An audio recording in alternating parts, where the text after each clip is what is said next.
Hello, I've taken over Harley's live stream today. Just kidding, he's coming. But is Harley going to finish the IndiPac? What do you guys think? Do you think he will pass? Will he fail? Will he pull out on day one? He did a 400k ride the other day. You can see on his Strava. Very impressive. I just stayed home all day. It was actually like 40 degrees that day, so kudos to him.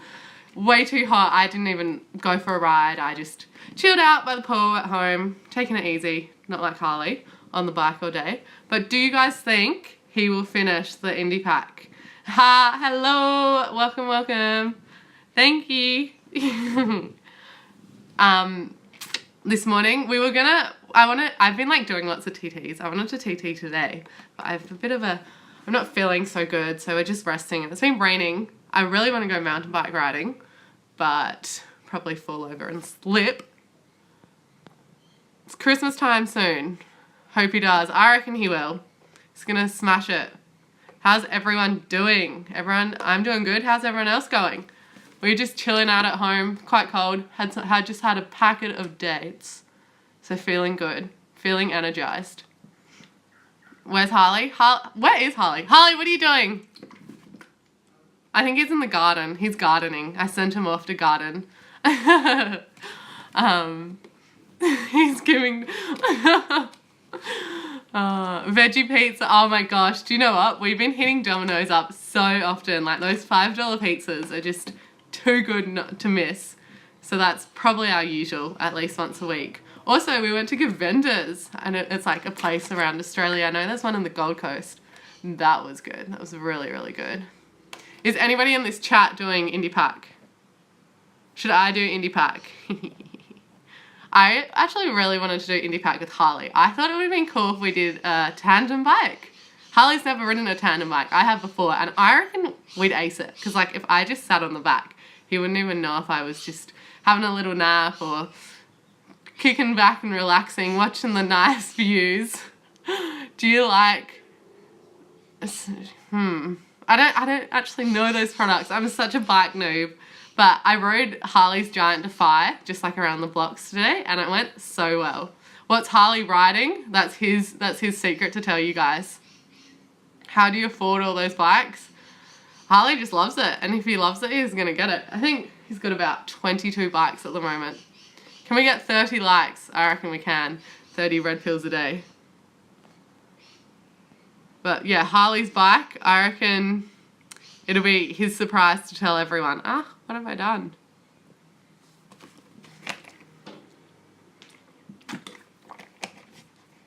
Giant Defy. The Giant Defy goes so well. I'm going to do a time trial on that, maybe on Thursday, or see how I feel. When's he riding? Did I cycle as a kid? I cycled with like my dad and just like as all kids do, you know, like around the blocks to school. But I never really had a road bike. I just had like a little kid's bike, and I only started like in January. It will be a whole year since I started and like got my clip-ins. So it's been really good. I love it. It's such a good sport. What's your power output? You can check my Strava. It's like all my stuff's on there, all my rides, all my training. But I did a TT up Northern Summit the other day, and that was my fastest I've done yet for Northerns. I got 16:12, which was really, really cool. I'm going to go sub 16 hopefully this week if I feel up to it. You're looking super fit. Thank you. Been working these muscles. Will he ever let you do a TT on his TCR?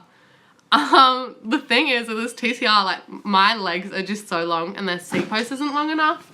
And like it's one of the bikes, so you can't put in another seat post. I don't really get why, but so you can only put this seat up a certain amount, and it's a little bit too short for me, so I just don't think it would be so beneficial for me.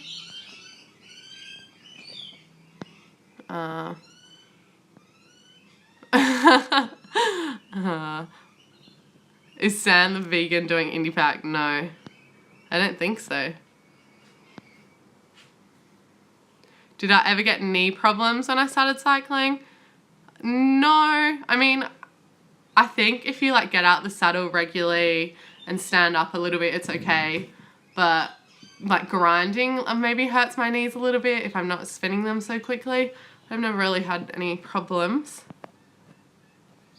Maybe is your seat like too low or something, I'm not sure. Where's Angry Vegan?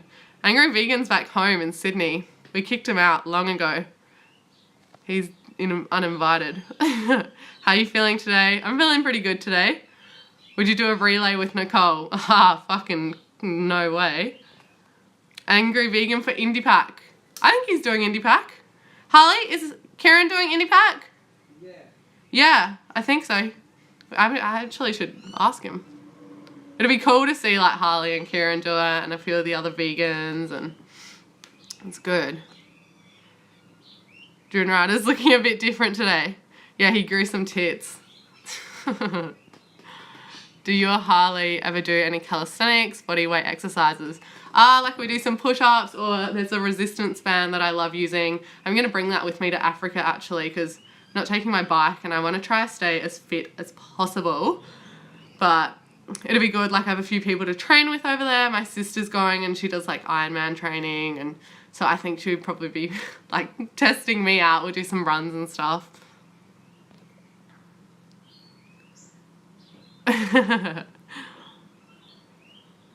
What's Harley think about Froome's excuses? Harley, you have to talk about that. He'll come in once he's done the gardening.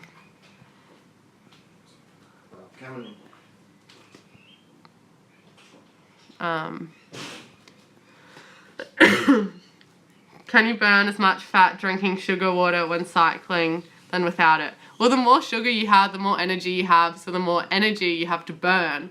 So if you're like undercarved, it's hard to push watts, but if you have like sugar in you, you're going to be pushing a lot bigger watts. Here he comes. Oh, he's looking slow. Looking lean. You're looking tanner than me, because I'm in the light. Let's talk IndiPac. Let's talk swole. Just got off the phone with Mark Lobliner. He wants to do some coaching. He wants to get shredded. During right, shredded. Oh, not even flexing. Is that my clean one? Have you met Uncle Chester? Hey, we need to do some Uncle Chester videos. Stop loving yourself. Alright, so and love me. Yeah. Alright, well we can change positions. Now that the alpha's in town. Oh, bitch. Get your own ball. Promo girl exit stage left. Look good. Look good. Look clean. Look sharp. No, you need to shave this. This man. is so hairy. He's here. Daddy's here. Daddy's Sprite. Alright. Let me get to it. What's the title of this live stream called? Let's talk IndiPac. Oh, let's talk IndiPac then. We better get on. We better give the subs what they want. Okay. And thanks for timing in, guys. See you later, guys. I just want to do some quick. Did a 400k ride the other day. I feel really good now, and got a lot of respect from motorists on that 400k ride. It was incredible. So, Jesse Carlson, the instigator, IndiPac, made this year's rules. You got to wear these things on your ankles. So these are some reflective piping, or some sort of high vis, also reflective. What do you have to? Drinkies. So yeah, so I would say that this is a good idea. If you're more visible, motorists give you, I think maybe it's subconscious think you're a police officer or whatever, so you definitely got more visibility. So these, I bought this stuff maybe $1, got it in the Philippines, you get it online, you get it locally. It's just reflective stuff, you can stick a bit of Velcro on there. This is another one, reflective, sort of see that a bit there. So these are good things, you can have them on your ankles. It's called Biomotion, Trek Cycles, they call it Biomotion. And this is a Bontrager Flare R, sponsored, not sponsored. These are really good lights, good run time as well. You know, and it's good to have. I had 2 front headlights, I had 3 rear tail lights, and it's really good. Just the motor's getting hella room on the weekend. Not the weekend, the other day. Socks as well. These are high vis socks. Not reflective, but I'll be wearing these in IndiPac. Also got a little high vis. This is good for sun protection because IndiPac, you're not sleeping that much, and you just, I can't even see. Where's the camera again? You look like you're about to rob a bank. I look like I'm about to rob a bank. So these are really good as well. It's called a buff. It's called a buff. They look like Pantani or the elf. The elf of Doisatep. And so it's all about sun protection, high vis, optional is GPS. This is a Brighton 330, sponsored, not sponsored. And I did a 400k ride, and it almost took me about 24 hours. I was going pretty cash, doing IndiPac spec. But the battery ran out in the last 3Ks. So what I did is I didn't have it on power save mode. So you want to have power save GPS, and it lasts 36 hours. Otherwise, 24 hours, which is fantastic. You'll get 36 hours if you put it on power save mode. So I should probably do that now. Well, I've got some, and another one as well is the sponsored, not sponsored exposure joystick. This is the Mark 11. The Mark 12 is also good, and it's a fantastic. Got a good run time. You can program it so that you put it on your handlebars. It's USB chargeable, which I like because you didn't get no batteries to throw out as much. I thought there was a rat outside. So this is, I'll be using the Brighton 330 for IndiPac. Another good thing as well is Camelback or any sort of bag you got. You can also put your reflective stuff. You can stitch it in onto the back of that, so that can double as a vest and a hydration thing. You know, what I like is when you have things that to serve many purposes. Look at that visibility. I mean, that's with, out, and this is with. Look at that, just increasing that visibility. You know, which is really good when you've got drivers out there. They're sort of fatigued, they're tired, they're texting. Here's the thing: like cycling is really, really safe, but it's gotten a lot more dangerous because drivers are texting on their phone. Everyone's on their phone these days. Right? Everyone's on their phone these days. So by having visibility, you just make it easier because people will be looking up the road, they're texting. I do it on my bike as well. I'm riding along, I'm filming, I'm editing, and what I do is I look up the road for anything, and I can look down. It's clear, and look up, look down. So if you're zigzagging in and out of parked cars or whatever, or if you're really camouflaged because you're wearing black clothing or grey clothing, or you're hipster on the bike and you're really camouflaged, and the motorist looks down and then look up, I can't see it, and then I can see it last minute, go fuck, and then it's too late, boom. So you want to be visible from hundreds of meters away. And if you're not visible hundreds of meters away, a car traveling at 60 or 100 or 150k an hour, people are texting on those country roads, man. They're texting. So you want to be visible. So even just having fluoro socks can be really good because your ankles are going high cadence like a little rabbit's bunny tail on your legs. So they're really good. Visibility. I can't really stress it enough. What else have we got? I think that was about it. Where'd my little roll of stuff go? Where'd my roll of high vis go? Did you guys see where I put it? Where did I put it? It's another little motto here. Well, I love being on camera, trolling around. Be safe, be seen. That really is it. Whoa, jeez.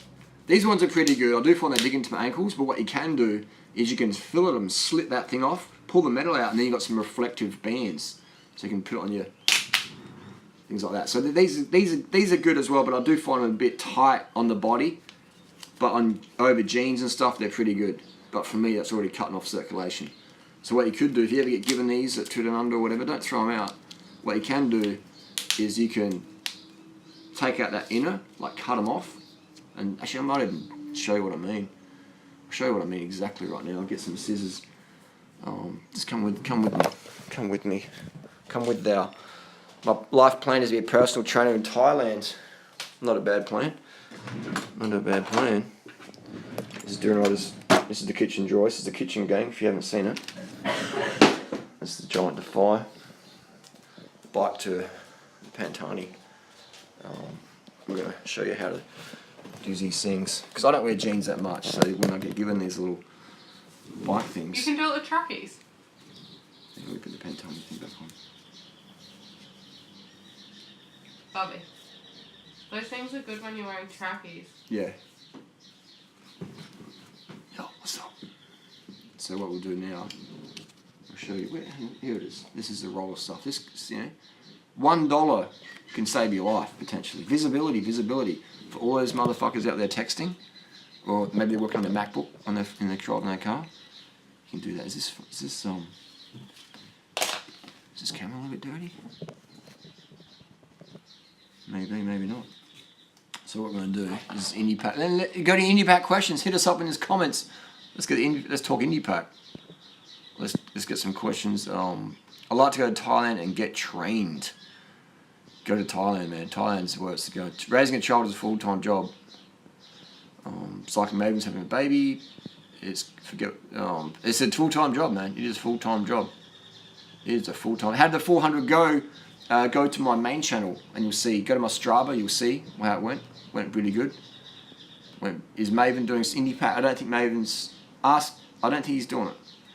I'm not sure. I don't think Maven's doing IndiPac. I think he said in this video he's not doing it. Okay, Tori confirmed. Tori in the background, promo girl. Maven's Mark says he's not going to do IndiPac. Just I'm fair pretty enough. sure I might be wrong there. Because having a baby is that's a big deal in terms of you change your lifestyle, and it's a big deal. What your opinion on apples and other fruits? Apples are great. I mean, they're fucking apples. Apples are probably one of my favorite foods on the planet. It's just really hard to get quality apples, man. It's really hard to get quality apples. It's really hard to get quality apples, man. It's really, really tough. Am I having kids? No, I've got to go on here. Oh, you can actually hear. I just tuned in just in that moment. The world's saying. Yeah, I think like for me, IndiPac's a big deal for me, man. It's a great thing to do, and I'm really grateful that these events are on, and I love how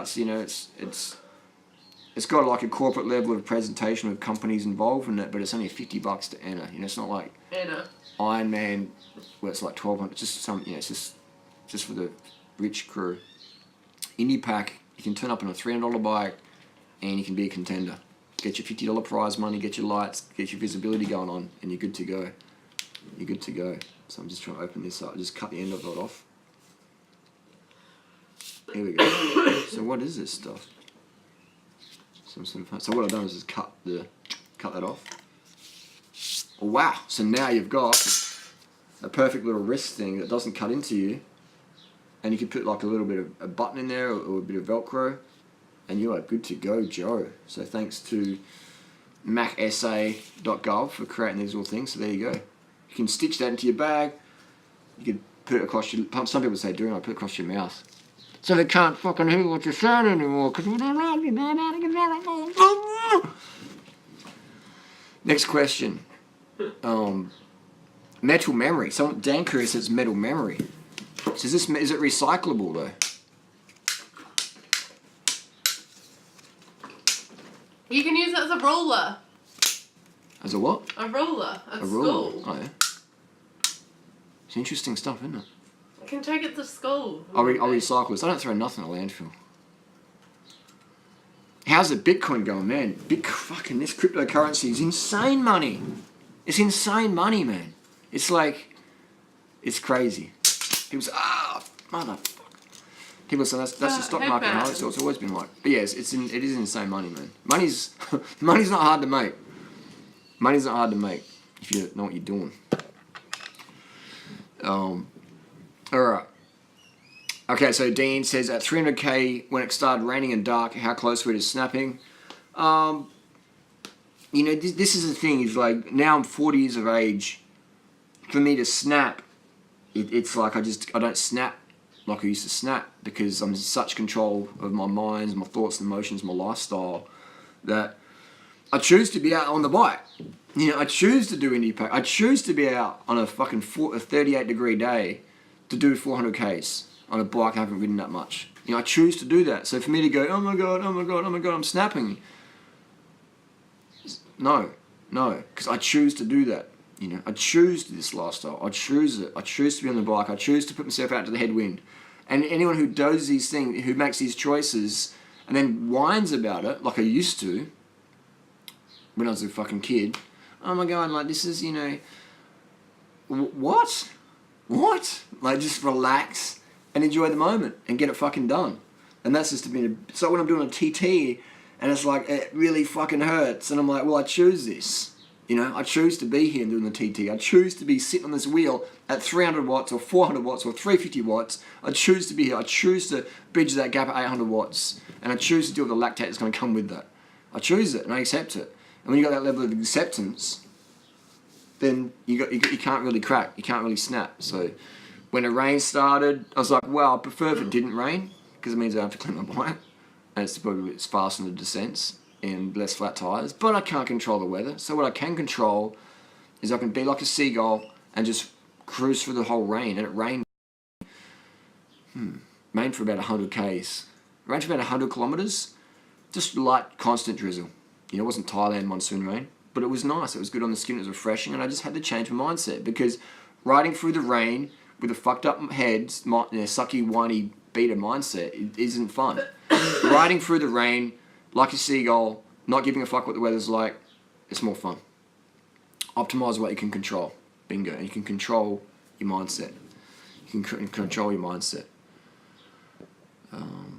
So we got message Bobby. retracted. What's the question, Bubbles?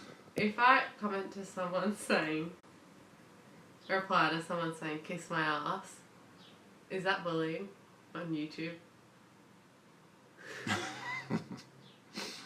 I just want to annoy them because they're being mean. Here's the thing, Dory. It's not bullying, but it is a waste of time. But I just already typed it and I'm waiting to say reply. I just need your... What are you doing on the internet where you're giving your time to these little beaters like that? I do that because it makes me money. I create drama and hype because it keeps people talking about me. So what you're doing is good, but don't take it as a personal level. No, not taking it personally. I just want to tell them to kiss my ass and then I'll be done with them. Okay. Yeah.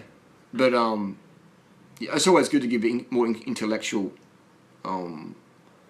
what's the word? Intellectual responses can be good. But I don't want to give them my time and I can't be bothered typing. So that's the thing. I give trolls my time because I'm making money off them. Look at how many people made videos about Durrell in 2017. Bob, I'm spelling ass with dollar signs. Then there's that. So it's so funny. Yeah. Can I post it? That's a whole nother video. You can post that. Okay. You can post that. Bullying is when you make videos about someone.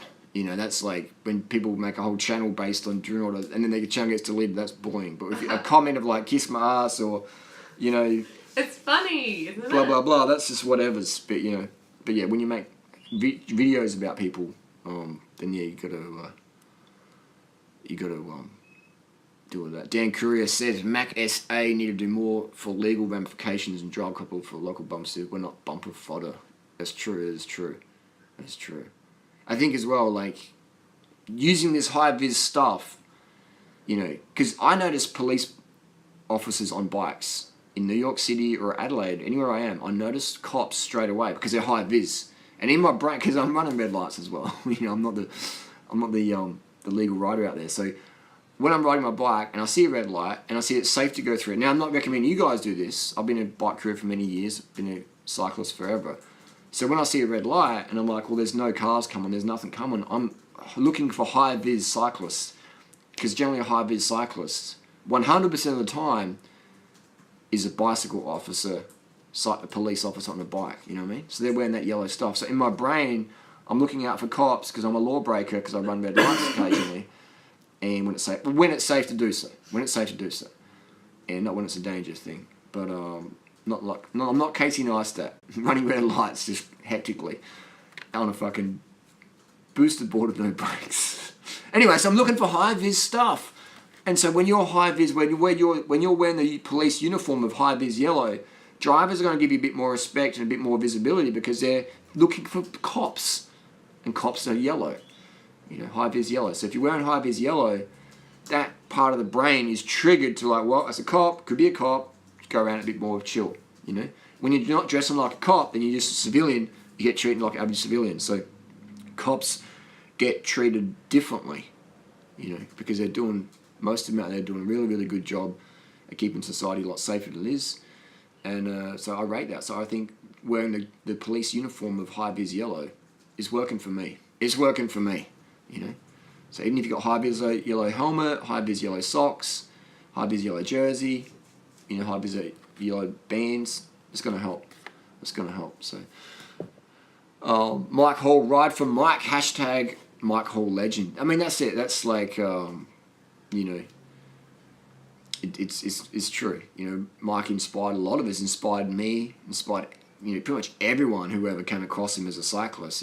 Even the non-cyclists, what, you rode across the world, you did this in a day, you did that, and it's just that adventure. It's just riding your bike. It's not going super fast. It's not winning a local A-grade crit with a bunch of toffee motherfuckers or whatever. It's or the E-grade crit or the D-grade or whatever grade crit you're doing where people, that level. I mean, I love bike racing. Don't get me wrong. I love doing crits, but it's like you get this level of like elitism and like these people who buy status with a Giro synth helmet or a pair of Oakley jawbreakers or a Cervelo bike or whatever. They buy status and they become this like, but with bikepacking, you got to earn that. You can't just buy it. You can't buy an IndiPac finish. You can't sit on the IndiPac and win the sprint or whatever. It's something you really got to fucking earn. So the riders out there in the bikepacking community, if you finish last or first, people respect that because you got out there and you did it. Especially if you're a cool person as well. There's not that many chodes in bikepacking. There's probably still a couple, but there's chodes everywhere. But the true bikepackers, the true people out there who are doing it because they love cycling, because they really been riding for 10, 20, 30 years or whatever. It's not just like a weight loss fad for them. They actually get cycling, they love it. Then that's really cool. And bikepacking is 99% of these people. So yeah, that's what I love about the whole sport of bikepacking, adventure racing, etc. It's not always about who's the fastest. It's about, are you inspiring people to get on the bike. And Mike Hall wasn't the fastest, but he inspired a lot of motherfuckers out there because he was approachable in real life, and he just put it out there. He was just a chill dude and just getting it done and just letting his legs do the talking. So that's why he was so inspiring. That inspired me a lot. I mean, I watched Born to Ride, the Tour Divide stuff, and talk with Mike a little bit. He used to watch my videos and I would watch his, and just things like that, learning from each other. And that's the power of YouTube. Only came here for Tory, someone said. I'll give you Tory. What? They said that you're lucky to be with a guy like me. You should count your blessings every day when you wake up. Other way around. Count your blessings every day. What did they say, Bubba? Really? That's what they said. Okay. They said, don't let this one go. Aww, about me. About me. Hey, get that man out. Will I ever do Transamerica? If I was going to do Transamerica, I'd probably want to do it just easy pace first. Because I'll be honest with you, when you're doing epic miles in a day, you're not really getting to see that much. I mean, you're seeing everything, but it's, just a bit of a different reality. If you're riding... Are you keeping yourself up there? If you're riding at 100 k's a day, then you can see a lot more, talk to a lot more people. When you're trying to fucking win something, get across as fast as possible, it's a bit more, it's touring with a sense of urgency, as they say. But it's a lot different. Like when I've ridden across Thailand at, light speed, you don't really remember as much as when you ride it a little bit more chill. So yeah, during Nullarbor White on your bike seat and you'll be right. And that's another thing. I didn't use any stimulants the other day on my 400k ride. I use stimulants occasionally. But I would say I don't use them weekly. I don't even use them monthly, but I do use them on occasion. I would say stimulants work best when you are really, really good to take up to the next level. If you're using stimulants when you're really, really tired, your body needs rest. You're better off getting rest, to rebuild your nerve energy. So there's a time and place for stimulants, I agree. But what I see in society, it's like, man, I see people drinking coffee after a crit. I see people drinking coffee after dinner. And I'm like, man, this is when you should be going to sleep. And I'm just thinking, man, it's crazy. And I see people just getting more and more fatigued because they're using stimulants every day. And they're using it for some energy. But stimulants shouldn't be for energy. Stimulants should be for you to be able to push your 300 or 400 watts for an extra 30 seconds. That's when you need stims. If you can't push the watts without them, I mean, you can't even push watts. Stims won't make you push more watts because they won't increase your red blood cell count. What they will do is maybe reduce your pain threshold or get you more hyped up. So I would say, go a year or two without any stims to anyone. And get in touch with your physique. I mean, I'm real relaxed. I can probably go to sleep right now. I feel really, really good and chill, but my body's recovering from that 400k, so I'll be bounced back. So tomorrow night when I go and do a TT, I can still probably go low 13s. Saturday, I can still go low 13s because my body's recovered. And then when I hit IndiPac, boom, we can really, we can get it wired, get it going. Imagine getting a Roadhouse. Peddling Raw says, imagine getting a Roadhouse and all they have is one last cheese pizza and you're ravenous. What's a person going to do? I'd pull the cheese off. Man, because I've eaten cheese in my life and cheese doesn't make me feel good. Cheese isn't a performance food, If you have a vegan meal and it had like a nanogram of cheese in it, and you didn't notice that, you couldn't even taste it, then it's not going to affect your performance. But if you got like a cheesy pizza, then that amount of cheese is going to affect your performance. We're not talking ethics or whatever, or health. We're talking pure performance, because that's what IndiPac is. It's pure performance.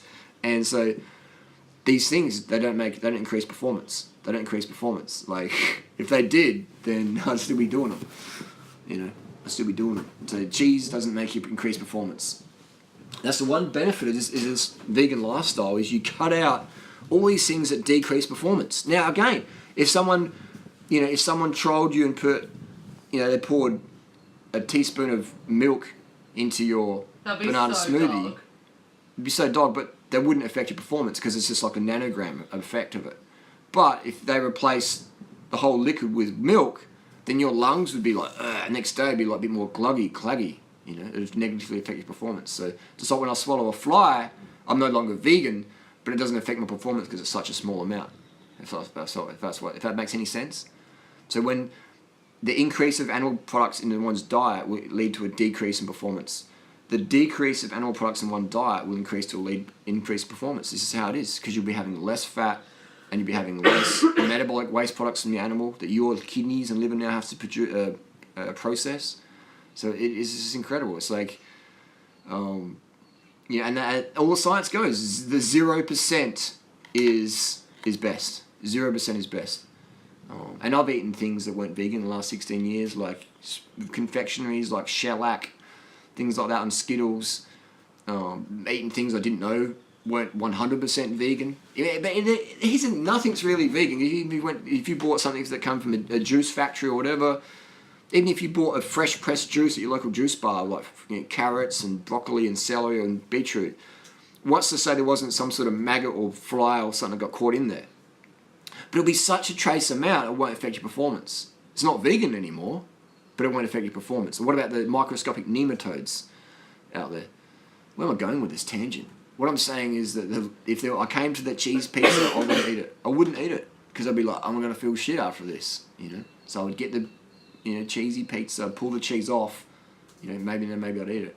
But then again, that's a hypothetical. If it meant I had enough energy to go and save someone's life, I'd do it. But the cheese wouldn't help me. So here we go. The hypothetical is I get to a situation in the desert.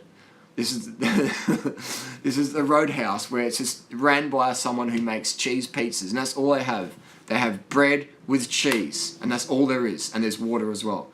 So, I come there, and I've got to do another 100 Ks to save someone's life, whatever. I've got to go to the Royal Flying Doctors. There's one phone out there. I've got to ride to the phone. And they say, Harley, what do you want? All we have is cheese pizza. I'm like, make me a pizza without the cheese. And they're like, with all the pizza's already pre-made. So it's going to be a little bit of cross-contamination. Are you cool with that? And I'm like, well, I've got to ride that 100 Ks to save someone's life or get there. Give me the pizza. I'll fling the cheese off, give the cheese to the crows, eat that, plain base, and I'll ride a lot faster than if I had the cheese with the base. That makes sense. Because the fat is going to make all your blood cells all cloggy and coagulated. You have reduced oxygen uptake and transfer, and you won't get that 100k TT to the last phone in Australia to call the Flying Doctor service fast enough. So there you go. I wouldn't eat it. Not even from a vegan ethics perspective or whatever. Cheese is not a performance food. All right? We can talk about the ethics and stuff. But I've got a cow, and my cow loves me, and I love the cow, and the cow, I take a little bit of milk and I make a kilo of cheese a month or a year. Okay, whatever you can do, ethically justify at some level, but I still wouldn't eat it because of the performance decrease that cheese gives me. That answers the question. The red onions, there's no red onions out there. This is just a cheese pizza. There's no red onions out there. I'd eat the onions. What bike would you most like to ride? I'm just racking my brain right now. I've got the Emonda, I've got the Defy, I've got the Sirotto, I've got the Eddie Merckx, I've got the TCR. And I've got time to do epic rides on all those bikes to work out what's going on. I do know one thing for sure. I am going to use a spinachy wheel at the back. A spinachy Why wheel. use front and back? Because I can't really do the front yet, I don't think, because I need that for the dynamo hub to charge stuff, lights and stuff. So yeah. Unless I can find a really efficient solar pad setup. Can you not get a flat tyre on a Synergy? You can get a flat tyre, but the reason why I use the spinachy is because of the comfort. The spokes are incredible. That's good. Should pineapple ever be on a pizza? It should be against the law to help sell pineapple without being accompanied by pizza, and vice versa. Sustanon Network is doing the IndiPac. I think it'll be good. I think it's Who's Sustanon Network? The fake natty from Melbourne. That I think it's great that people are out there doing stuff, and it's good to have, as we were talking about a while back, the heroes and villains of the IndiPac. So I think it's great to have all comers, all walks of life representing It's just good having a range. Yeah, it is good having a range. So I think the IndiPac is definitely an event that attracts all sorts of colourful characters, myself included, and it will show the world, are you up for the challenge? Are you up for the challenge? So we'll see. A Spinergy was GP4000s, sounds great. I think a sealed block ETAP is a good idea. Yeah, the DI2, the ETAP stuff is good. You'd have to worry about cable stretching, stuff like that. But but then if you get a battery issue out there, then you're cooked. So, how did the Defy compare to the TCR? For me, the Defy isn't as comfortable. Just from the frame, same wheel, same tires, the Defy frame is a bit more rigid. It feels like stiffer than my TCR. And they're both ISP bikes, meaning the seat post is cut. You can't make it go up or down telescopic wise. The telescopic versions of the Defy has got the diffused seat post, a lot more flex, a lot more comfort. Totally different bike. If you want to buy a comfort bike, in my opinion, from owning these bikes, do not buy a Defy ISP. If you want comfort, if you want like rear wheel comfort, if you want a bike that it has endurance geometry, it's a bit more upright, then yeah, for sure. But if you want endurance geometry plus comfort, then don't buy the ISP version of the Defy. Buy the telescope one. Buy the telescope diffused seat post, and it's a lot more comfortable with the same geometry. The TCR, in my opinion, TCR Advanced SL ISP feels more comfortable than the Defy Advanced SL ISP. For those who know what I'm talking about. That just went over the top of a lot of people's head, and I get that. What does balls deep mean? Balls deep. Vasectomy slogan. Let Tori do the IndiPac. Tori... I wanted to do it on a tandem bike, then we would have won it. Yeah, on a tandem maybe, but Tori's still, what's the word? Make it sound nice. Make it sound nice. Tori hasn't had the hardships on the bike yet to really... I'm just too fast to ride on long rides. Yeah. Tori hasn't had the hardship on the bike yet to learn... I haven't had enough experience. Yeah, just hasn't had enough experience. Just say it like that. And I think... People say, we should expose those experiences. I don't think anyone in their first year of cycling, Tori's still actually on 11 months cycling with cycling shoes. I don't think anyone should experience that level yet. I think it's good to ease into that. So, but when it happens, you have a bit more fitness to do it. And if I were to do it, I probably wouldn't even enjoy it because I just haven't had that. It'd be too much in the deep end. Even if you could finish it, let's say... I haven't even ridden to Melbourne. Yeah. And then let alone solo. That's what I mean. I see people doing IndiPac signing up, and it's like they haven't done an epic solo ride ever. Yeah, I think the solo could really crack people because being alone, and then just for not more than a week, a few nights. Yeah. It'll be something that people are just not used to, and camping out. I guess some stay in tents. I mean, in hotels, but Even Maven said that. Maven said I think. Quote me if I'm wrong, Maven said he'd never camped out, and one night he went to camp out in the Nullarbor, and he's just I couldn't. He just lay down in the dirt, and he just had to pack up his stuff and ride to the next hotel, and then he sent his camping equipment back. Correct me if I'm wrong, I could have made a mistake there, but so that's Maven, who's been in the Navy, who's he's an experienced guy, but he couldn't hack camping out. So can you hack camping out? That's one thing, and can you hack camping out by yourself? For day after day after day, and organising everything by yourself, riding big caves by yourself. A lot of people can't do that for whatever reasons. But I think everyone can do that if you train yourself. If you want to do it, you can do it. Because the human mind can do anything we want to do, really. I believe that. Questions, discussions about power meter. Power meters on mountain bikes. Cycling Cam said power meter on mountain bike is pointless. In what context? Would you put a power meter on MTB? Okay, so The question is, would you put a power meter on MTB? Cycling Cam said power meters on MTB pointless. Someone else said something. We rode the Chiang Mai bicycle. Peddling Wall says, I've always thought power meter on MTB is pointless. I would disagree. I would say that I've got a power meter on my mountain bike, and if I was racing, it would be really handy because on the long climbs, you can just sit at your threshold. Sit at threshold on the climbs. So I would say a power meter on a mountain bike is, if you're a racer wanting to get better, it's essential. If you're a 24-hour racer, it's essential. I would say a power meter on a mountain bike is fantastic because a power meter, what it is, it's just a pacing tool.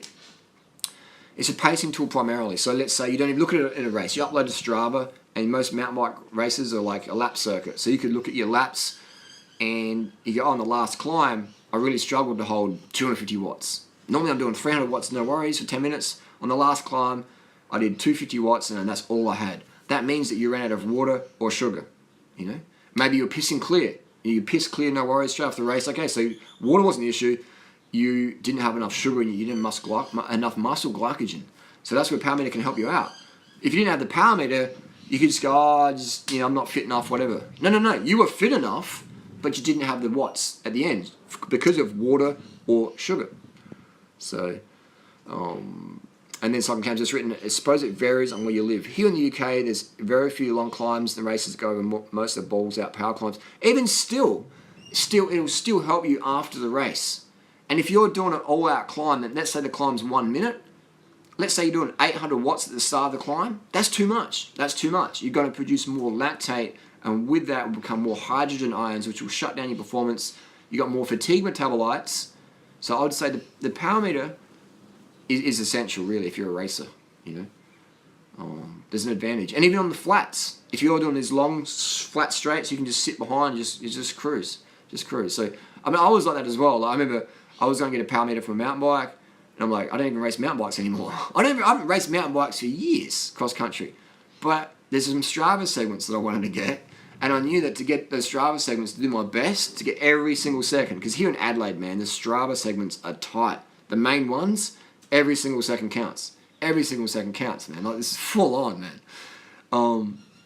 And it's hilarious. Like, I've got some banter with some people, and they were like maybe 2 seconds behind me or a couple of seconds in front of me. So like, every second here counts. So if you got that power meter on there, it's gonna help you. And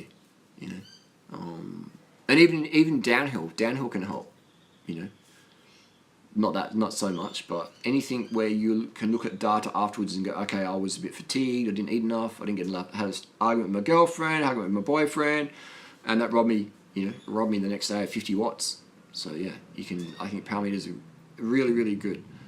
Really, really good. If you want to get rid of something as a cyclist, I'd say get rid of your scales. I would say no one really needs scales, except for maybe the noob can jump on the scales before they do a long ride and go, wow, I'm losing so much weight each ride, I need to drink more water. If you leave the house at 70 kilos and you come back at 68, you didn't drink enough. If you leave at 70, come back at 71, 72, then that's good. If you leave at 70 kilos, come back at 68, you just dehydrated yourself. Now your recovery is going to be a lot slower. I like feeling like fucking Superman without any drugs, without any stims. So I'm obsessed with what can I do so I feel good every single day. So I wake up and I feel like, all right, today's going to be a good day. And if I wake up and I'm a bit like, 10 minutes later, I'm like, yep, today's going to be a good day. And it's not because I had a cup of coffee or pop some pills. It's because like I'm giving myself enough rest, blah, blah, blah, blah, blah. So I like to feel really, really good without drugs. And sometimes I do use drugs, but very, very, very, very rarely. The drugs will maybe go up to a little bit more, a little bit more. So I like to go up to the 99%, 98% natty, and then the 2% can get you going a bit more. So that's the trap people do is, you even see it in like cycling. You see people going out and buy like a $10,000 bike, which is a great piece of artwork on the wall, but they're not even doing any real training. They don't have a power meter, they don't know how to pace properly, they don't eat enough carbohydrate, they don't know how to go to bed early. And so it's a bit, but then they go, I've got this 10 grand bike, why aren't I winning this Strava segment or winning this race, or why can't I do this? Why aren't I looking like Lance Armstrong? Because you're not putting the work in. So always put the work in, don't let the drugs try and do. People take drugs so they don't have to do the work. But if you do the work plus take drugs, you get better results. That's what I'm recommending. Don't buy upgrades, write upgrades. That's definitely true. So Chris Froome, let's talk about Chris Froome. This is meant to be IndiPac, but we'll talk about, actually we'll do another video about Chris Froome because there's more things I wanted to say about it. But IndiPac, yeah, I'm so looking forward to the IndiPac. I'm so looking forward to the IndiPac. And I will use my power meter. I'll use my Stages. I'll use my Stages power meter. Sponsored, not sponsored, for IndiPac. Keep it 130, 150 watts. 130, 150 watts. Because there's times in IndiPac, there's times in any long ride where you're going to feel like so manic. You're going to feel like fucking bipolar Superwoman. And you're just going to be like, ah! And you're just going to want to fucking just crunch it 300 watts for 10 minutes or whatever. Or just going to hit a climb, just sprinting. And that's not what you want to do. That might feel good in the moment, but you're going to pay for that later on, the next day or that afternoon or whatever. Because it's a race of like 16 to 20 hours a day riding. And there's no time for doing 300 watts. It's not the Tour de France, So there's just no point. So that's where power meter really, really helps. Really, really helps. People, I just want to ride. I ride, man. I just ride. But I also use little things like tire pressure, like torque wrenches, like Strava, like my bank balance, my Bitcoin. You know what I mean? Like I don't want to power meter. I just want to ride. Okay, but then don't you, when you go to your bank account or your Bitcoin or Litecoin or whatever, Ethereum, don't you just check the balance anyway? I do. When I'm pumping my tires up, I'm like, okay, 110, 80, 120, I check it. I like little numbers here and there. The numbers don't control me. My happiness doesn't determine on the price of Bitcoin. I'm always just chill and happy, getting it done. If I'm not, I'm going to still be getting it done. So don't let numbers make you feel happy or sad. Some people get step on the scale and they're like, oh my God, I'm not my goal away. I can't feel good about myself. That's not what life's about, man. Oh my God, Bitcoin's down, or Bitcoin's up. I can feel great today. I can feel really good. It's my birthday. I can feel happy today. If you're letting dates or numbers or whatever determine your level of happiness, you're missing the point. Numbers can help you see if you're on track with something, But so you're gonna go tubeless. I will definitely be running sealant in my tubes, in my tires for sure, in case I get sabotaged by tax. Tubeless is the way to go. Will they be checking riders' piss on IndiPac? How do we know who is cheating? It's not cheating if everyone's doing it, So it's like in the Tour de France. Like, it's not cheating, man, because everyone at the top is on the same shit. Now, here's the thing with IndiPac. I don't think drugs will really help you that much because, I mean, everyone's going to be using something. If someone's got a saddle sore and they've got a lot of pain, people are going to be popping some ibuprofen or some Panadol.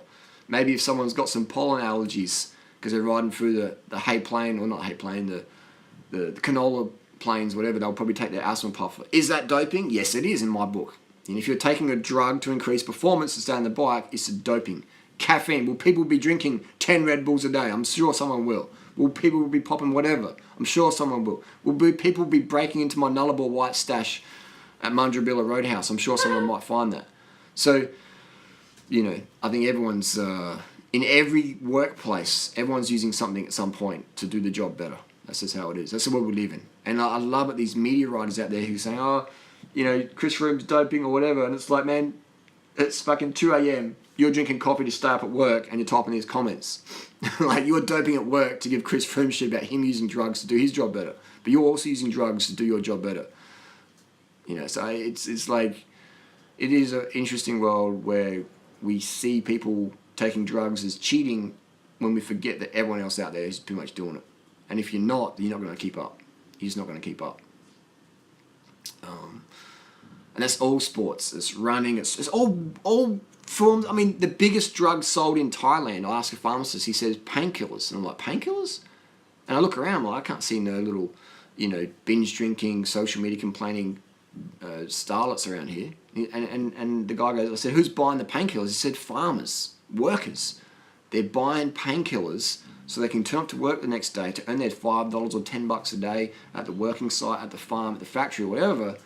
They've got shoulder pain, they've had an injury, maybe they fell off the bike when they were drunk as a teenager, and they're using painkillers to go to their job and earn money, $5-10 a day. So that, in my opinion, that's doping to earn your money. Is it ethical? I'd say yeah, but is it cheating? Well, so how far do we want to go down the rabbit hole? How far are we going to go down the rabbit hole? But drugs are everywhere. Bad saddle sore, nasty is hurt. Yeah. Cycling Can says, genuinely, who do you think is the most talented clean athlete in the world? I would say that we don't even know who they are. Maybe it's me. Right, yourself. But, like, define what clean is, you know what I mean? And we don't know what anyone's doing behind closed doors, you know? I mean, we do know when they do a lot because they're doing a lot of stuff and their performance is really good. But if someone's got a standout physique, if they're running standout times on the track or in the marathon, if they're cycling 7 watts per kilo on the last climb of the day, you know, I don't believe in prodigies. I believe in pharmaceuticals, you know, because that's what life's shown me, even my little experiments myself. You know, I don't believe in clean athletes. And define what clean is. What is clean? In my book, clean means no pharmaceutical. If you've got a toothache, you don't take any pharmaceuticals to deal with it. If you've got period pain, you don't take an ibuprofen. You don't take nothing. You never take caffeine. You never do anything. You know, if you've got hormonal issues, you don't take nothing. If you've got, you know, ADD, you can't focus at university, you don't take nothing. Things like that. You know, so I would say clean means, in my opinion, 100% no pharmaceuticals. You know, for years. But I don't know anyone who's got at that level. I'd say I'm close to that, but that's about it. And Tori's never been on steroids. The pill, I've pumped her full of fucking Rich Piana stuff, but Tori would be close to Natty, you know. The amount of times I've seen her take caffeine or stimulants, I can count on one hand this year. So yeah, I would say Tori would be close to the cleanest athlete in the world. But still dirty as hell. So Peddling Raw says, if everyone is doping, then what's the advantage? The advantage is, hey, great question. This is really getting into deep That is now. actually such a good question. Why do you think it's a good question, Bubbles? Because if everyone's taking drugs, then it's not a drug anymore. Like, well, do you know what I mean? Like, if everyone's taking something that's going to help them, yeah, then everyone's even again. Well, not even, because some people take more drugs. Some people have a better doctor. Yeah. Okay. Some people have better quality of drugs. Some people actually getting real drugs, not just cut stuff from the black market that was cut with, you know, some other different acetate or enanthate ethers or whatever, esters. So if everyone's doping, where's the advantage? Okay, so the advantage is, does your doctor know how to dose you properly? Can you handle the pressure from the media or your parents or your sponsors who look into your eyes and say, you're clean, aren't you? And you're like, yeah, man, I'm clean. Can you handle that? Because some people dope, they get the performance benefit, but on race day, they feel so guilty, like, I can't, and they can't perform. They can't push the watts. They can't run those sub 3 minute Ks when they need to. So where's the advantages if everyone's doping? Let's talk about it. Again, quality of drugs, dosages. You know, are you willing to fucking kill yourself to win? Are you willing to take as much as it fucking needs? If 10 will kill you, will you take 9 and win? You know? Genetically, does your body respond to the drugs like other people get into it, you know? So it's all these things, man, like quality of drugs as well. You know, Tyler Hamilton always used to say that Lance seemed like he was on some special shit. Yeah, Lance was on some special shit. Maybe Lance's body just worked better. Maybe Lance just didn't give a fuck about getting caught, and he's like, I'm just going to fucking do anything it takes because I understand that life's short and I could be dead tomorrow. So I don't give a fuck. I'm going to give everything on this climb today. You know? Who knows? But I would say not all drugs work the same in everyone. Not everyone has the same access to doctors. Not everyone has the same dosages. Not everyone can tolerate the same dosages. Some will get real crazy side effects. Not everyone's willing to do whatever it fucking takes. Not everyone has the mindset that Lance Armstrong had. And Tori is a unicorn. Huh? So that's why I would say it's not an advantage if everyone's doing it. Because some people take different stuff, blah, blah, blah.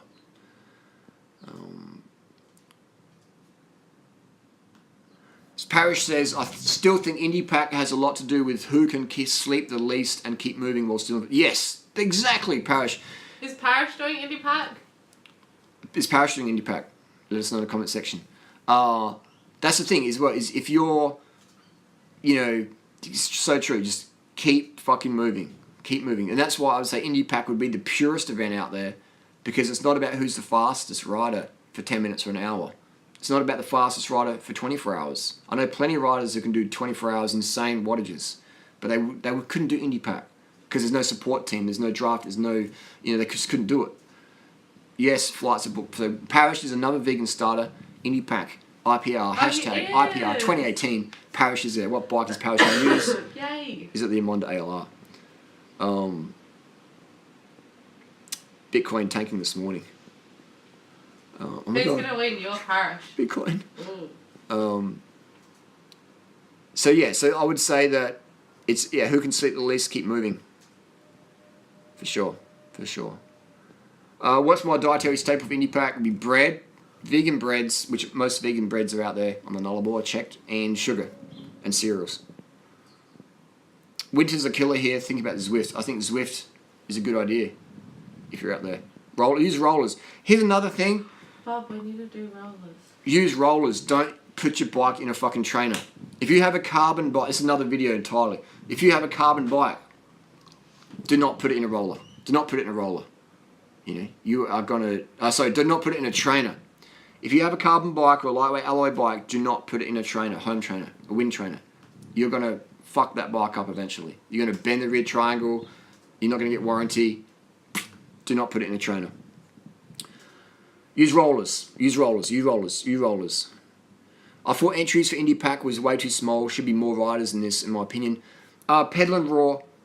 My question is, how do you know how many people have entered? I don't know. I don't know. Is there a start list? How do you know how many people have entered? I'm not sure how you know that. Let us know. Get back to me on that one. Now, I don't know how many people are in IndiPac this year. I'm not sure. So, what have we got? We've got questions. And a lot of people,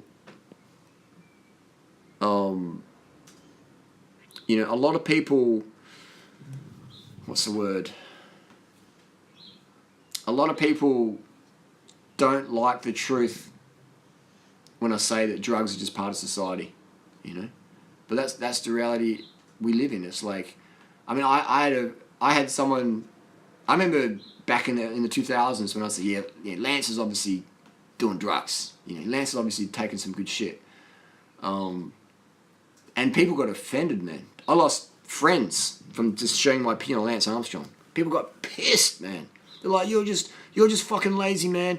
Lance is the hardest working motherfucker out there. And I was like, hey, I didn't say Lance wasn't a hard worker, man. I said Lance, in my opinion, is 100% taking drugs so he can do his job better, so he can work harder. So he can work harder at the mountain. And people were just like, they lost their shit, man. And I said it about the current champions of cycling, and people lose their shit. And I remember just even last year we were riding with such and such, and then my friend was like, oh, I think he's clean. And I'm like, what, man? This person wouldn't be earning that many millions of euros per year if they were clean, because they'd be the water bottle carrier, and there's nothing wrong with that. But I'm saying, if you want to be the big dog in a sport of doping, you have to fucking dope as well.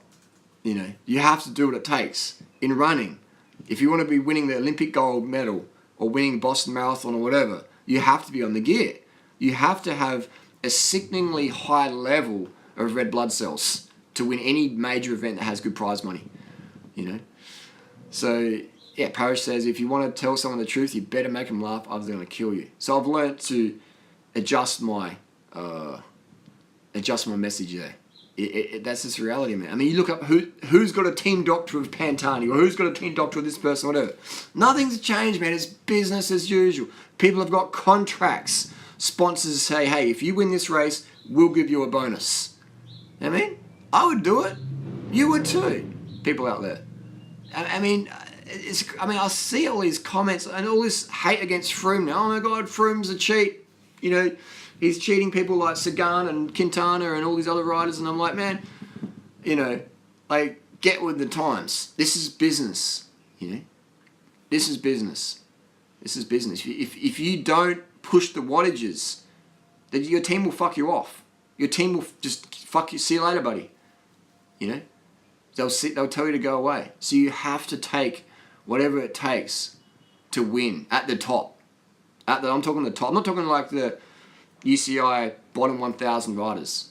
You know, I'm talking if you want to be the top 10 in these big races, then you got to have a sickeningly high level of hemoglobin. You got to be able to sprint at 800 or 1,000 watts again until there's only one person left, and that's you. So you have to do whatever it takes. Do whatever it takes. But people just, you lose a lot of people like that. But yeah, it's business, man. There's kids dying every day from starvation. I mean, people are surprised that athletes who are paid to win, to do their job, would take something that increases their performance when their very livelihood depends on their performance. The everyday armchair spectator is surprised that athletes whose job depends on their performance would take something that would help their performance. You know, when the chances of getting caught are almost next to zero. When if you do get caught, it doesn't really matter because people still idolise you. Tyler Hamilton, Floyd Landis, Dave Zabriskie, Levi Leipheimer. All these people still have sponsors. Lance Armstrong, etc. All these people can still make millions of dollars per year just from sponsorship, and they all were dopers. They all got good results because they took performance-enhancing drugs. Some people hate them, but more people still love them. So, you know, Rich Piana, you know, it's a crazy world. It's a crazy world out there. So, when you see the truth of it, people want to hang out with winners. Even if you dope to get there, people will hate you for it. Some people will, but you know. If Lance Armstrong walked down the street, I bet he'd have a lot more lovers than hecklers. I bet he would. I bet if Lance Armstrong walked down Rundle Mall right now, he'd still get flocked. And that's why people are tempted, man, because the consequences are just, you know, not that's tough. Okay, so Pedro Noir says, I just checked on Instagram and all stage 1 applications have been notified. Applicants notified versus just entering and turning up. But how many, is there any numbers there? Is there any numbers, Peddling Law? I don't see any numbers.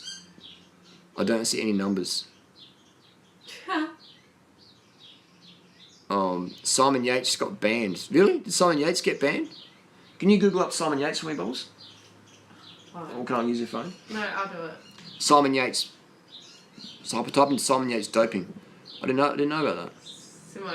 Simon. Kidding. Yates. Is he Adelaide person? No. And from cycling? What is he, a cyclist? Yep. Handed 4-month non-international doping. Non-international. Doping ban. What date is this? The June 27th, 2016. Oh wow, this is a while ago. Maybe I did know about it, but I forgot about it. So, Simon Yates has been handed a 4-month ban by the UCI after testing positive for something, I don't know what that is. Is that butamol? What's the word?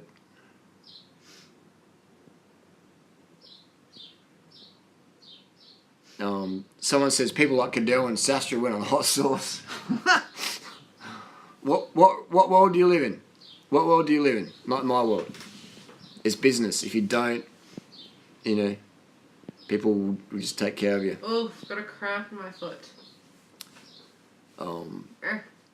Yates got banned because his doctor was sick and didn't put the correct paperwork in. Are your feet dirty as well? My feet are a bit dirty. No, I think mine are I clean. need to mop this floor. So I just trained up for 2019. So how to get into IndiPac? If you're banging it out in Strava, if you're pushing out some big tours or whatever, you'll be accepted. You know, if you can provide some sort of evidence that you've got some experience, for sure, they'll want to have you on board. Would they accept me? Even though I'm not doing it? No. Why not? Because, Jesse knows me. Yeah, but it's not about Jesse knows how good it's not about a mates race. They want to have people that are going to be safe out there, that have a good time and share How that. will Nicole get accepted? Ooh. No, she wouldn't need I think she apparently someone said she wants to do a team one on my Tumblr. Bit late now. They wouldn't be able to do that. I mean, you know, They're not hard people. She wouldn't have enough time in her life to do that. She's too busy emailing. Stalking and trolling us. Bitch face. So we have right, just some IndiPac questions. Buy Ethereum. I did buy Ethereum. I bought Ethereum.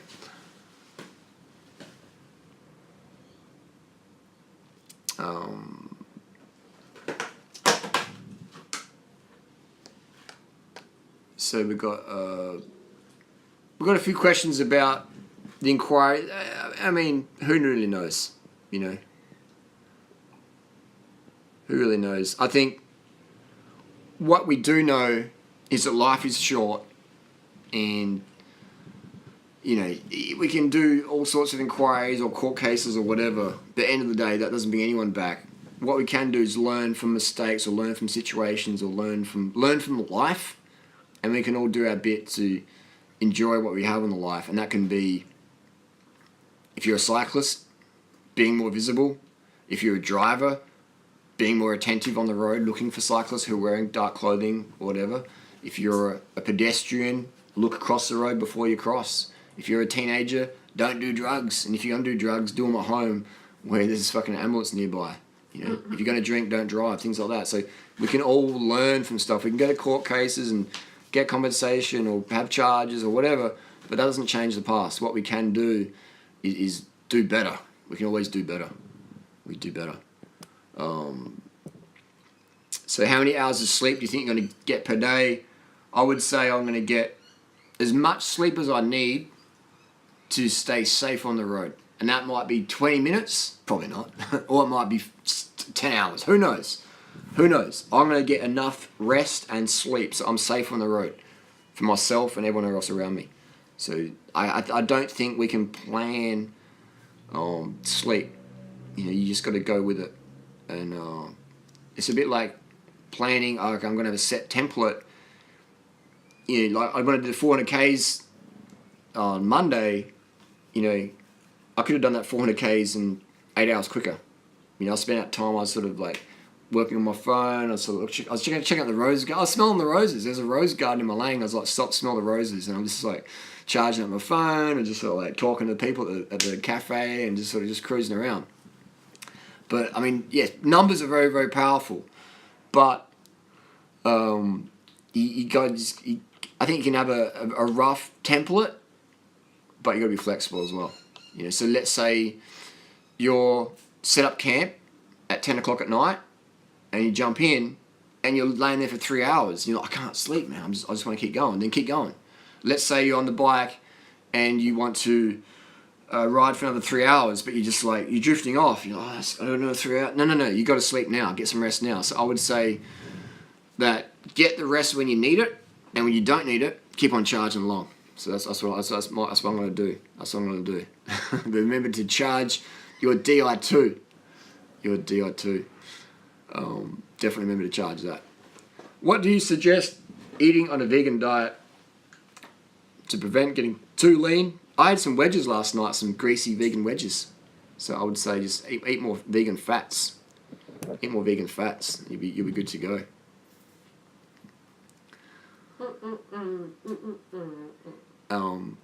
So yeah. Does VP have an eating disorder? I don't know. Why did you say that? Why would someone say that? Let us know in the comment section down below. I think a lot of people who go into the vegan lifestyle, even bikepacking, whatever, we've got this you know, all that. We've got this desire to be lean or leaner or stay lean or get lean or whatever. You know, so sometimes we can take it to extremes. You know? To be honest, like when I started cycling, like I did find it a little bit triggering because all the even guys and the girls were like, "Oh, I want to be leaner for the bike," and you have to wear this tight lycra. Yeah. But now you know a lot of them are just like they don't actually have. Some of them probably have eating disorders. Yeah. But some of them just like cycling. You want to be like. Yeah, like that little muppet was giving you crap the other day on Facebook or whatever, that private Facebook group. You know, like, and you can't even hold you up Norton Summit. You know, like. Oh yeah. And he's like 45 kilos or something. So, but anyway, I think we've all got different types of personalities out there. 350 Ks a day will win IndiPac. I would agree with that one. I would agree with that one. Will I be sleeping in the graveyard again? I would say that I wouldn't be sleeping in that same graveyard again this IndiPac because I'll be doing more than 275k on the first day. Assuming that there's no gale force headwind. And assuming the weather conditions were similar, I'll be doing more than 275 on the first day. Because I'll be on a lot lighter bike and I'll just be race ready versus just turn up to finish it. Oh my God. But the graveyard was good. Lewis says, winning doesn't mean coming first. Being fit enough to do it is a win. Is exactly. That's true, man. Like, so we gotta all have this. We all gotta have this understanding, this attitude of gratitude. Eating 1 meal a day. 1 meal a day. OMAD. OMAD sounds like WOMAD. 1 meal a day. My thoughts on 1 meal a day. Why? I mean, I know the monks do that. Some monks do that. 1 meal a day. Oh, there's a rainbow lorikeet out there. The rainbow lorikeets ain't 1 meal a day. They eat all my fucking plums, though. Good on them. I think I eat like 10 meals a day. The less meals you eat, the lower your hormones will be. For sure. That's why the monks do it, because they want to decrease their testosterone so they don't have this sexual desires to leave the monastery and go and bang the local Thai hotties. So they would, or any hotties where they are. I just think, why deny yourself of food if you're hungry? And like, why restrict? Yeah. When food is not bad for you, it's meant to help you get stuff done. I mean, I think that's a good troll. Actually, I should probably do some OMAD videos. I think that's probably gonna be a trend. We should do the OMAD. Get in the OMAD bubbles. Huh? We should get in the OMAD bubble. 1 meal a day. What's OMAD? 1 meal a day. OMAD. Got it. To how to do the spinning wheel process. I thought OMAD was a person. Yeah. Parish is a good one. People complicate the most basic shit. Eat when you're hungry. Don't harm animals and people. True. True words. Look, maybe they can answer. On my Instagram, I did a poll. I said, do you like these dates, or do they look like bunny poos? I think if a bunny did a little dump that big, it'd be like an Easter egg. Rip that little bunny sphincter right open. Some of them are a bit firm. You don't like it. I would. California dates. I like this one's squishy. Straight out the window. I like squishy ones. How much sugar did you put in the bottle? This one has about 100 grams of sugar in it. That's about 400 calories. Did Tori just ask you for a date? Oops. Medjool days. How many people sit in the backyard lately? 0 at the moment. 0. Just going to focus on IndiPac versus the Backpacker Hostel this year. I mean, I enjoyed having people last year, but this year it was good. But I find as well, like, I like being a host. And when you're a host, you're showing people around town and you're being an ambassador. I enjoy doing that.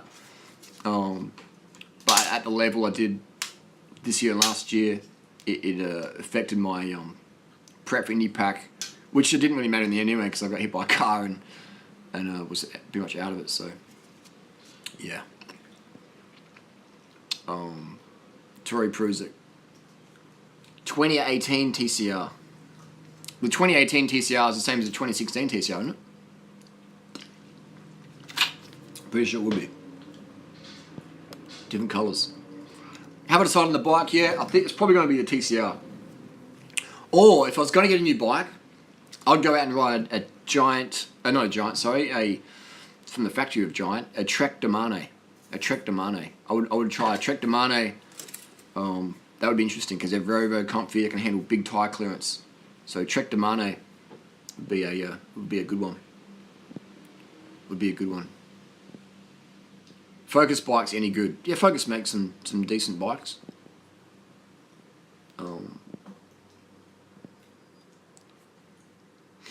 How are you going to go and drop Sagan again in January up Wollonga?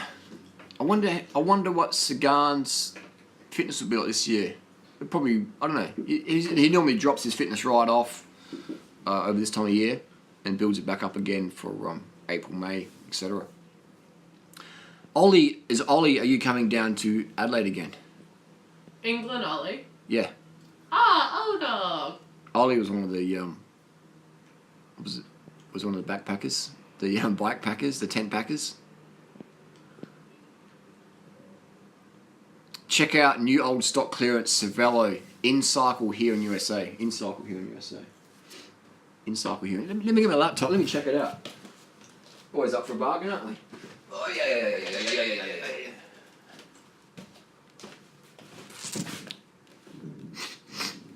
Nullable white. Oh man, it's got my nose really sore. One of my goals for IndiPac, to inspire as many motherfuckers out there to enjoy myself, to ride hard, to look after my body, stay safe, stay healthy, and hopefully not get bit on the ball sack by a northeastern death adder when I'm taking a dump at the backside of Munjabilla Roadhouse because the toilet didn't work. That's my goals for IndiPac. And have no mechanicals. Have the best mechanical experience. You know. So Ollie is saving for a new bike instead, so I can do some 200 gravel races. Get a Trekkimondo disc or a Domane, or even a Giant Defy. But gravel race. The problem with the Giant Defy, tyre clearance is limited. Say yes to Trek Domane. Alright, let's have a look here. The InCycle Cervelo Sail. What tyres will I ride IndiPac? I'll be running some sort of tubeless setup. Tubeless tyres. Wow. They got some cheap fucking bikes. What bikes are they? $499 for a Cervelo S2. Jeez. For the frame, $400. Well, that's what they'd be made for less than that in the factory. But some really, really good deals. Wow. That's cheap. Cheap as chips. I live about 1 mile from InCycle. Wow. That is some deals. Wow.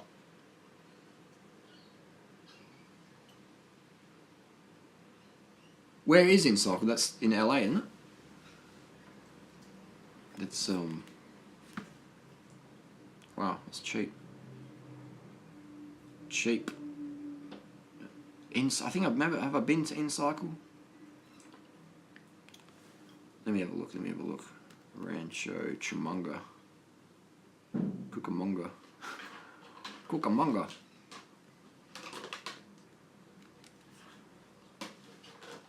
Okay, so ask some questions while I'm here. How many vegans we got during the race? I'm not sure.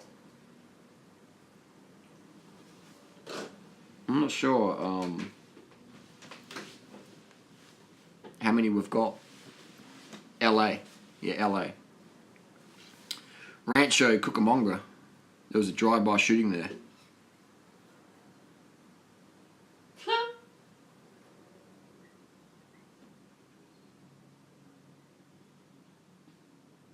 Yeah, well, crazy stuff. Yeah, wow. Interesting stuff. Okay, so here we have, what do you think of indoor Tabata type bodyweight exercises to increase cycling? No, it doesn't work. If you want to increase cycling speed and fitness, then you have to ride a bike. You know, doing push-ups, squats, those things don't help you make you go faster. What they will do is give you bone density. So if you ever come off your bike, they're going to help. Cannondale Super X SE, the orange one, 40 tier clone. Yeah, good, nice. Super X, very nice. So I don't rate Tabata for fitness.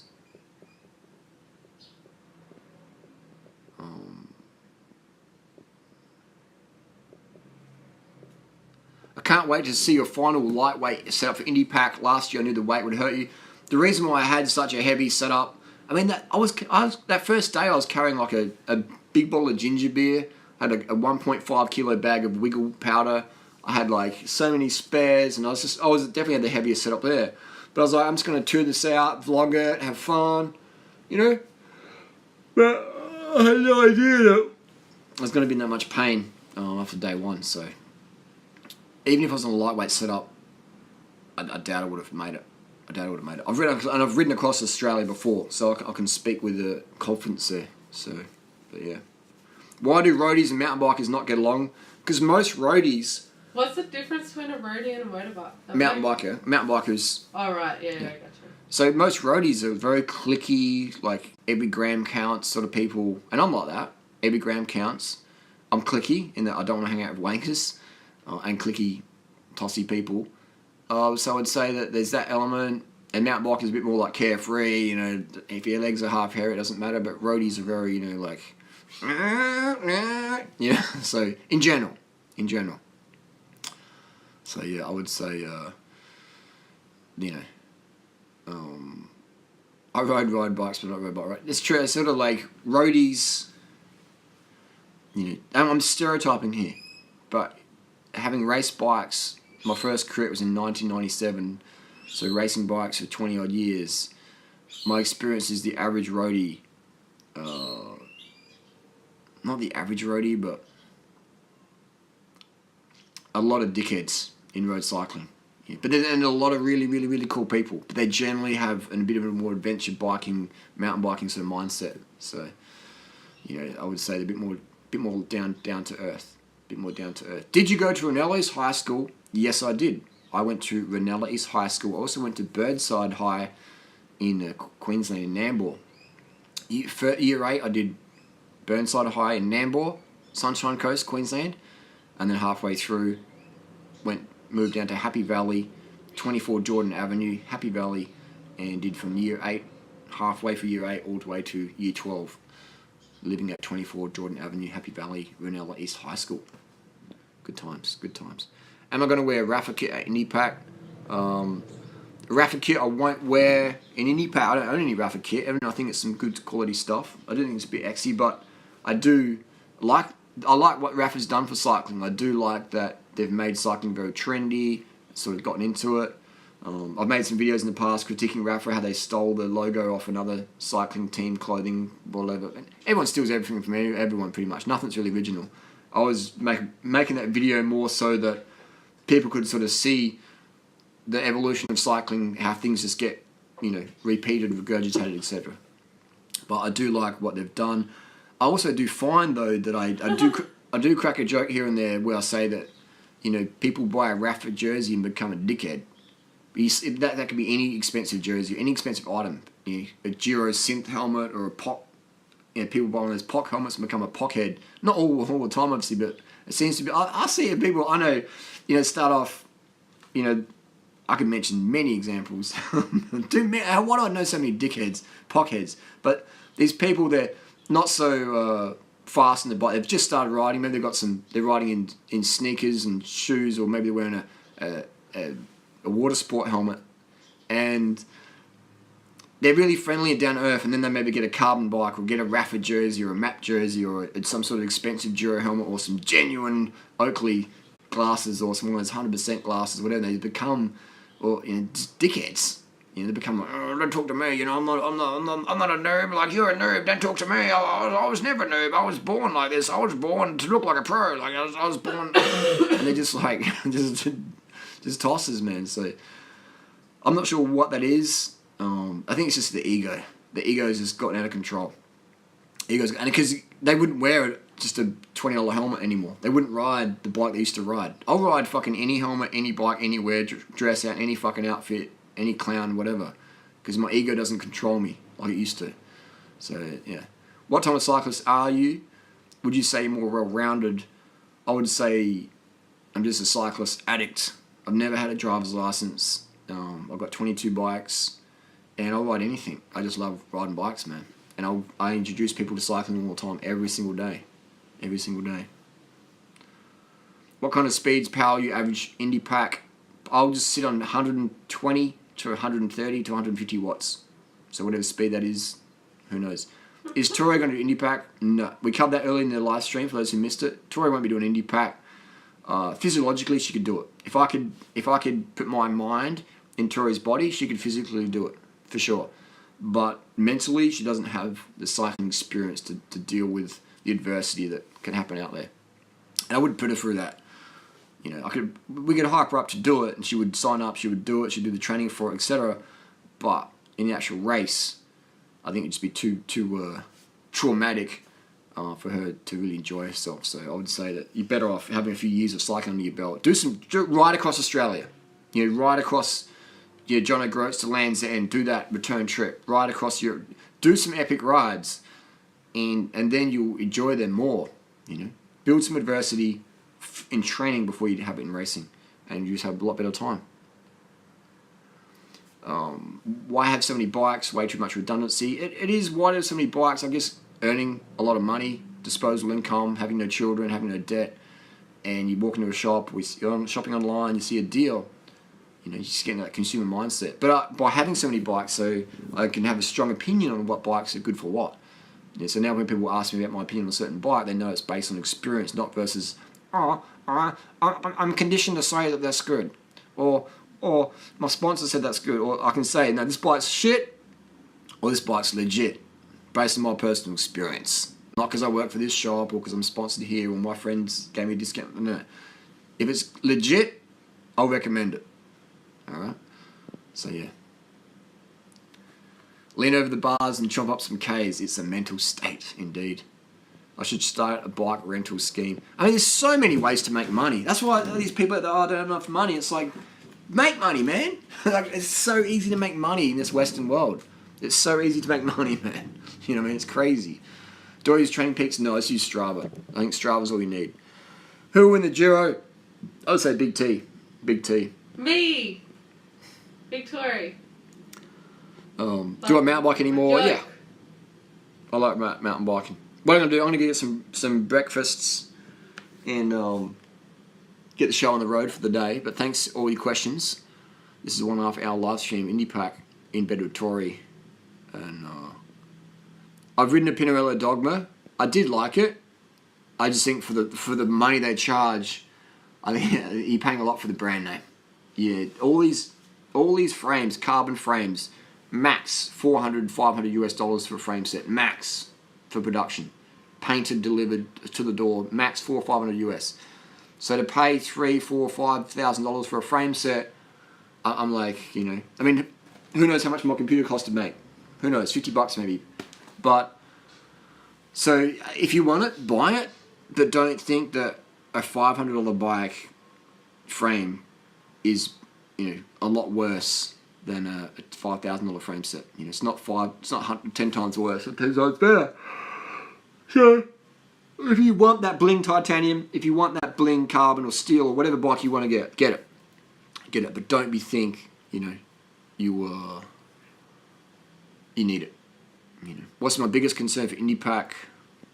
He's gonna miss me. Yeah. Don't really have any concerns as much. Maybe the stalker. One of my stalkers following my spot, and then just like coming out to stalk me in the fucking middle of nowhere. So, or I'll wake up after doing 400 Ks and I've got a circle of stalkers around me going, "Well, what you doing, Artie? Yeah, doing it. You're gonna pay now. You're gonna pay. Yeah." Maybe that might happen, you know. So, other than that, and you know who my stalkers are, people. Maybe they will band together again and have a show. So who knows? Who knows? That's no concern. That's more of a laugh. Can my Trek Demane be used for racing? For sure, bro. You can use any road bike for racing. Froome and his inhaler. I've done videos about Froome on my main channel, During Rider. I'll do another one here about this one. So yeah. Anyway, gang, thanks for all the questions. I'll do 3 more questions and I'm going to hit the road. What about bugs while camping? Aren't there any poisonous? There's no poisonous bugs in Australia. They're all venomous. Poisonous means if you eat it and you have a reaction, that's poison. Venom is if it bites you and you have a reaction, that's venomous. So there's no poisonous bugs in Australia. We do have venomous ones though. We have the funnel web, which is in the IndiPac race. We have some various Flinders Ranges funnel webs. We have various trapdoor spiders. We have redback spiders. We have lethal venomous spiders every single kilometre. Every single kilometre. When you pull over the side of the road, you risk being killed by a venomous spider. We also have in Australia, we have maybe the top 8 or the top 7 of the world's most deadly venomous snakes. And so we've got death adders, we've got brown snakes, we've got inland taipans, we've got red belly black snakes, yellow belly black snakes, blue belly black snakes, tiger snakes. So every single day you could die from snake bite or spider bite, technically. So we do have incredibly lethal animals out there ready to kill you. We have drivers, angry drivers, you know. We have Australian drivers. So I'm not worried about the redback spiders or the tiger snakes. It's more staying visible, staying safe. That's what I'm focusing on. So yeah. All right. So 2 more questions. That's the bug one done. 2 more questions left. Give me some questions. Grey nomads. This is for the grey nomads. Visibility. Visibility.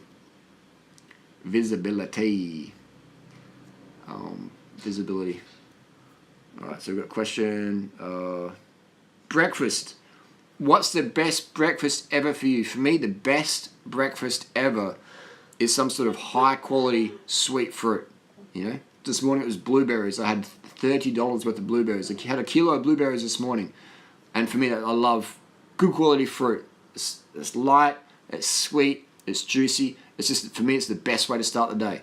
If I could click my fingers and have tree ripened fruit every meal of the day, I'd do that. And then to finish it with some rice or vegan pizza or whatever. You know, good quality fruit's very hard to find, but it's my favourite meal of the day. Favourite breakfast, definitely. I'll befriend some death at his next trip. Have I been seriously hurt by an animal before? Not yet. Not yet. Last question. Best snack immediately before a ride. Some simple sugars. Dates. There you go. Dates. Dates are fantastic. They got a lot of nutrients in there. Got good sugar hit. So I'd have dates. And they're like calorie packed. Where's my water bottle? Dates plus some sugar water. Get 100 grams of sugar. Put it in your water bottle. Have that. And clean your water bottle out every night. Tip it in the garden. Floss your teeth. Stuff like that. Some simple sugars before you ride for sure. Dates. 1 or 3 dates before you go out on your ride. And maybe eat 5 or 6 dates per hour. You basically want to have 1 gram of carbs per kilo body weight. You'll eat like 20 dates in a minute. Literally. In 5 minutes. 5 minutes. 1 gram of carbs per kilo body weight per hour. And that'll keep you going. But we've got fast metabolisms because we don't restrict our calories. Yeah, bingo. Alright, there's a Trek Demano question. I run Bontrager X Light carbon arrow wheels, DT Swiss hubs. What's your thoughts on that? I like that setup. You know, I like that setup. I don't like carbon wheels because the braking surface is so shit, unless you're running discs. But that sounds like a sweet deal, bro. That sounds like a sweet setup.